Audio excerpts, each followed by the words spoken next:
Hey everyone, welcome back to another episode of Reading Rainbows, where we're reading Inkheart by Cornelia Funke. And we are getting near to the end of the book. Just like, I think, 4 videos left. So, let's get going. Today's chapter is chapter 55, Treachery, Loose Talk, and Stupidity.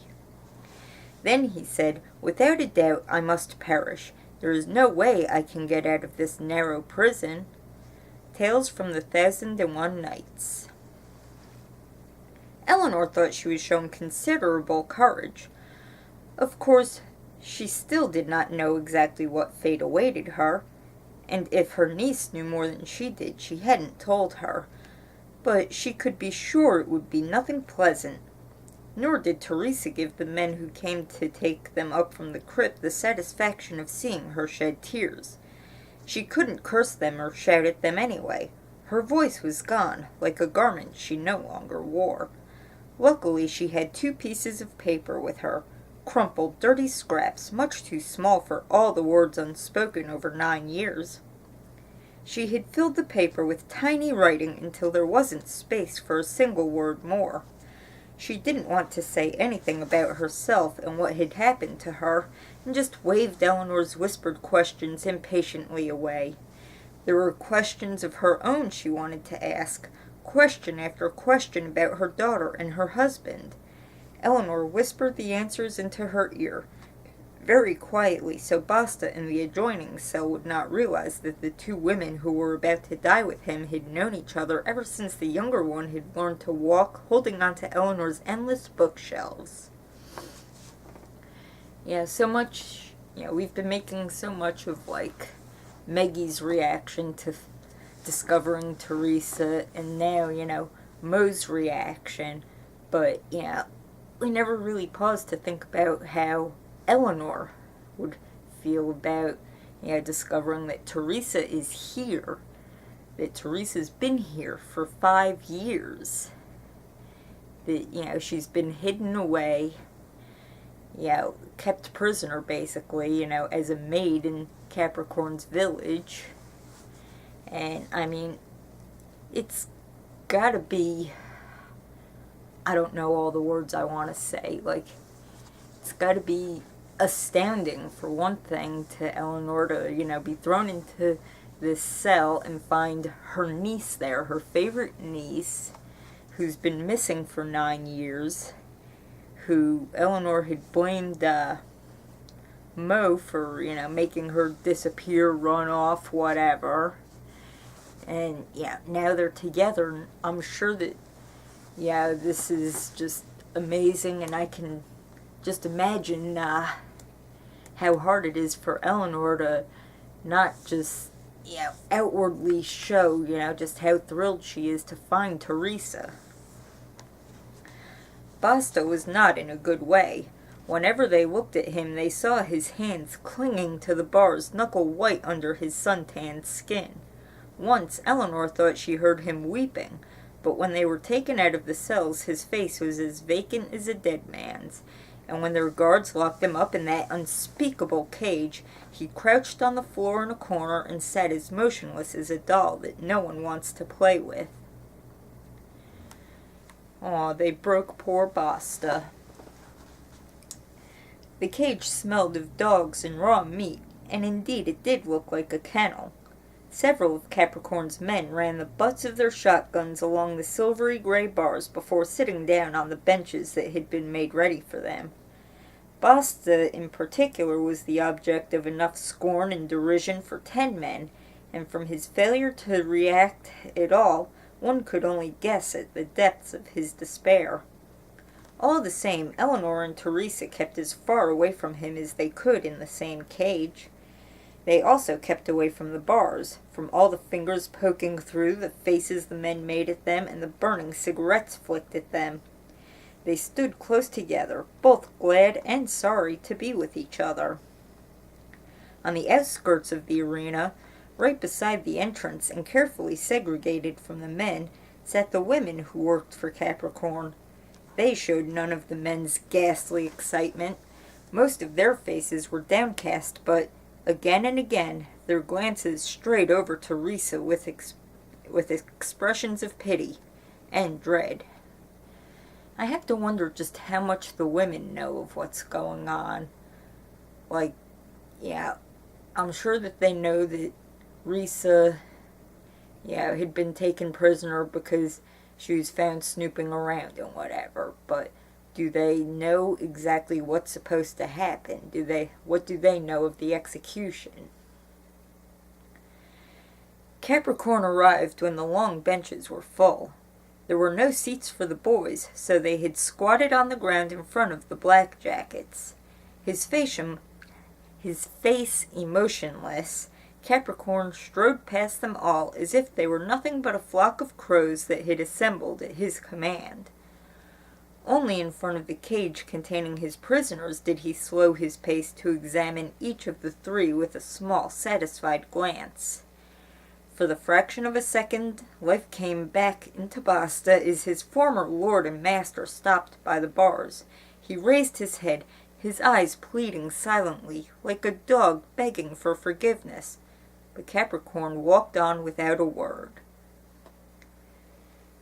Yeah, I mean, I don't exactly feel sorry for Basta, but at the same time, this has got to be terrible for him. I mean, here he was, one of the favorites, basically.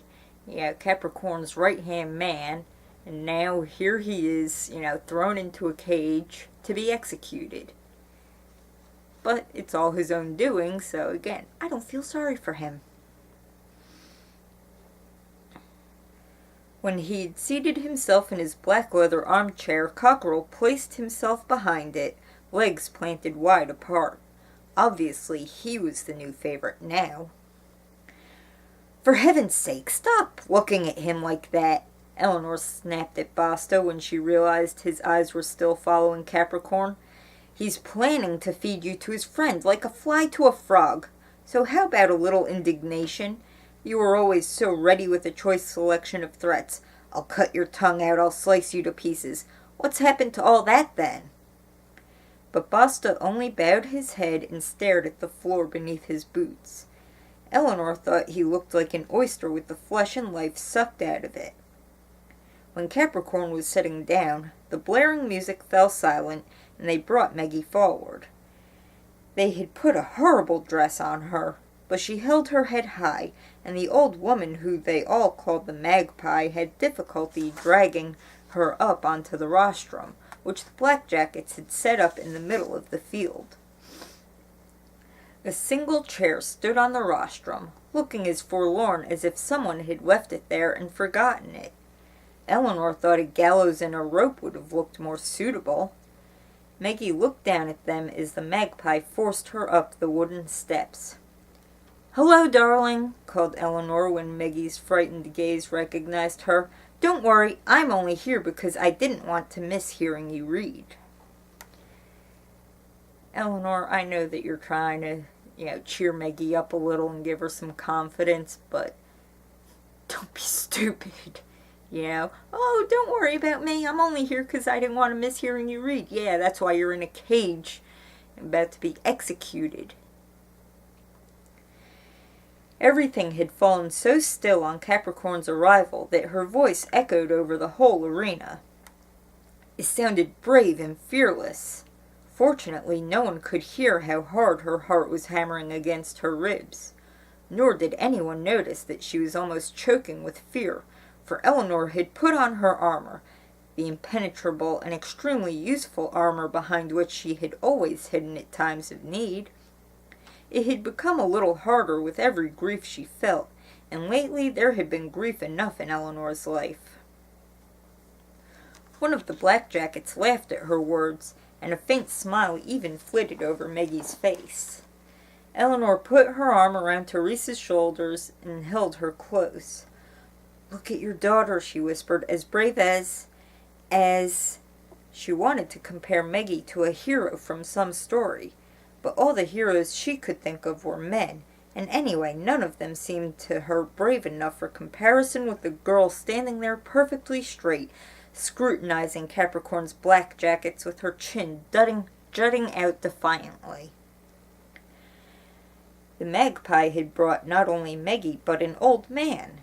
Eleanor guessed that this was the writer who had caused them so much trouble. Finoglio, the creator of Capricorn, Basta, and all the other monsters, including the terrible creature Meggie was to bring to life tonight. Eleanor had always thought more of books than their authors, and she looked at the old man without much goodwill as Flatnose led him past their cage. There was a seat ready for him only a little way from Capricorn's armchair. Eleanor wondered whether that meant Capricorn had found a new friend, but when Flatnose placed himself behind the grim-faced old man, she concluded that Finoglio was more likely a prisoner too. Eleanor, use your brain a moment. Do you really think that Capricorn would actually like the person who claims to have written him? Capricorn rose as soon as the old man was seated. Without a word, he let his gaze pass slowly over the long line of his men, as if recalling every one of them, remembering what good and what bad service each one had done him. The silence in the arena smelled of fear. All the laughter had died away, and not a whisper could be heard. "There is no need," Capricorn finally began, raising his voice, "for me to explain to most of you why the 3 prisoners you see there are to be punished. For the rest, it is enough for me to say it is for treachery, loose talk, and stupidity. One may argue, of course, over whether or not stupidity is a crime deserving of death. I think it is, for it can have exactly the same consequences as treachery." As he said this, there was a restless stir on the benches. At first, Eleanor thought Capricorn's words had set it off, but then she heard the bell. Even Basta raised his head as its tolling sounded through the night. At a sign from Capricorn, Flatnose beckoned to 5 men and strode off with them. Those left behind put their heads together uneasily, and some even jumped up and turned to look at the village. However, Capricorn raised his hand to quell the murmur that had arisen. "It is nothing," he called in so loud and cutting a tone that everything immediately fell still again. "A fire, that's all. And we know how to deal with fire, don't we?"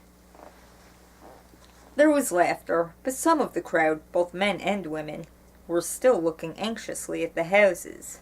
Well, first of all, yes, you guys have fun playing with fire, but that's setting fire to other people's houses, not your own. Second of all, I don't blame them for looking uneasily at the burning houses because, they live in these houses. They don't want their own houses to burn down. So they'd done it. Eleanor bit her lips so hard they hurt. Mortimer and the boy had started a fire.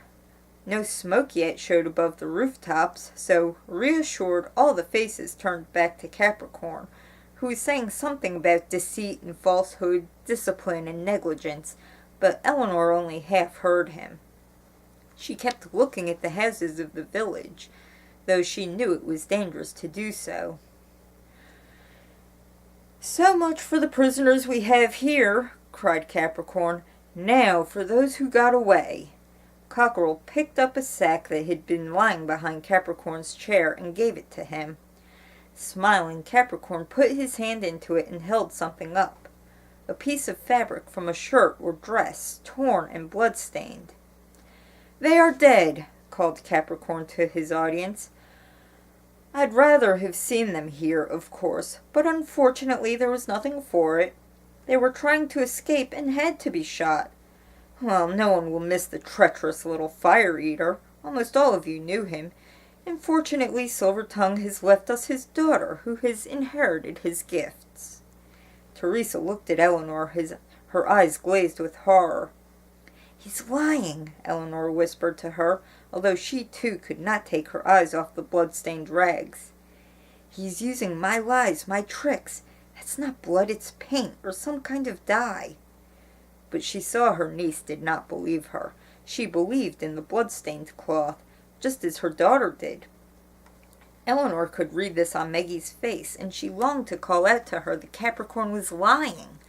But she wanted him to believe his own story for a little longer, to believe they were all dead, and that no one would come to disturb his festivities.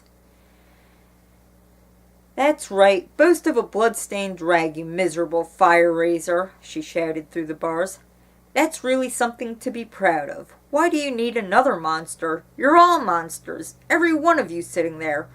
You murder books, you abduct children." No one took any notice of her. A couple of blackjackets laughed. Teresa moved closer to the bars, clutching their cold metal with her fingers, never taking her eyes off Meggie.